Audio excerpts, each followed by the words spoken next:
राज्यात अन्न सुरक्षा आणि भेसळयुक्त पदार्थांविरोधात सुरू असलेल्या धडक कारवाईमुळे वातावरण तापलं आहे. अन्न आणि औषध प्रशासनाच्या कारवाईमुळे अनेक ठिकाणी तपासण्या सुरू असून व्यापारी आणि ग्राहकांमध्येही या विषयावर मोठी चर्चा सुरू आहे.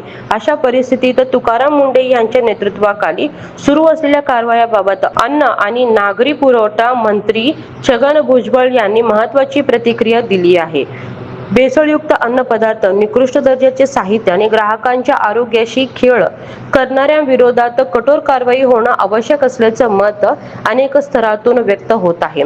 याच पार्श्वभूमीवर छगन भुजबळ यांनी अन्न सुरक्षेच्या मुद्द्यावर सरकारची भूमिका स्पष्ट करत नागरिकांच्या आरोग्याशी कोणतीही तडजोड केली जाणार नसल्याची संकेत दिले जात आहे.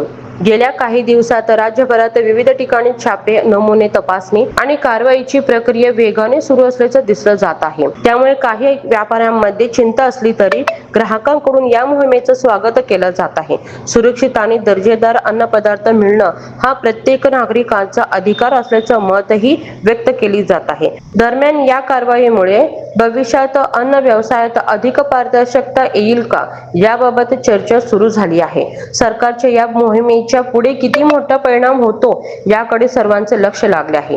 तुम्हाला काय वाटतं? भेसळयुक्त रोखण्यासाठी अशा धडक कारवाया सातत्याने सुरू राहायला हव्यात का?